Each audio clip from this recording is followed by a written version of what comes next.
Mapapa-extra rice ka na lang talaga sa lulutuin natin ngayon. Dahil sa sobrang sarap nito, sigurado akong tataob na naman ang inyong mga kaldero. Kaya for today's video, tara at samahan niyo ako magluto ng ginataan na yellowfin tuna. Meron tayo ditong isdang yellowfin na katamtaman lang ang laki. Hihiwain lang muna natin to at itong ulo ay tatabi ko lang para pansabaw.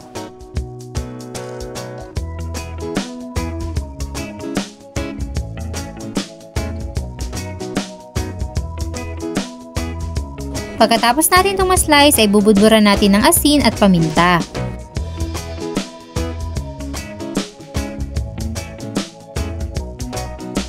At syempre, bubudburan din natin yung kabilang side naman ng isda.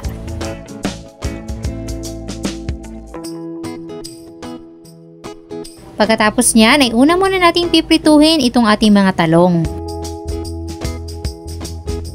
At kapag luto na ay hanguin na natin to sa ating kawali.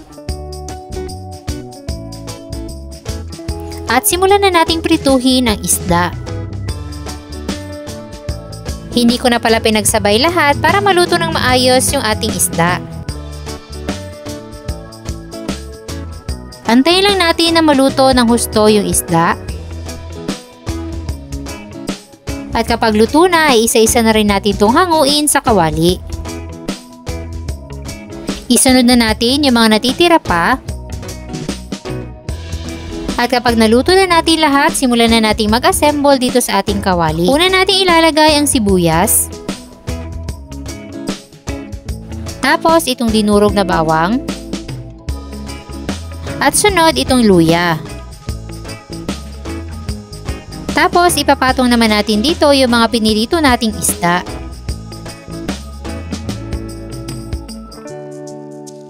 Tsaka natin ilalagay itong 1 cup ng ating pangalawang piga ng gata. 3 kutsarang suka. At tanglad, pampabango at syempre dagdag pampalasa. Tapos ay isalang na natin to sa lutuan at tantayin na lang natin na kumulo. At kapag nagsimula ng kumulo ay ilalagay naman natin itong 1 cup ng puro o kakang gata. Titimplahan na rin natin ng asin, paminta, at all-in-one seasoning of your choice. Haluin lang muna nating mabuti. At kapag okay na sa inyo ang timpla ay ilalagay naman natin ang mga piniritong talong. Takpan lang muna at i-simmer ng mga 2 minuto.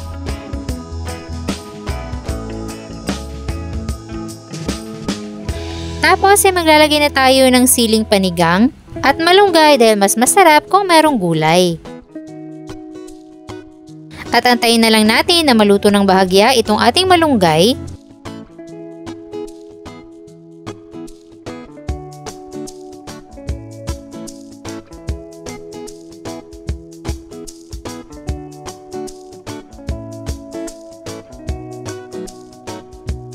At ayan, ready ng lantakan itong ating napakasarap na ginataang yellowfin tuna. Naku, sigurado akong ganado na naman kayo sa pagkain at tataob na naman ang inyong mga kaldero.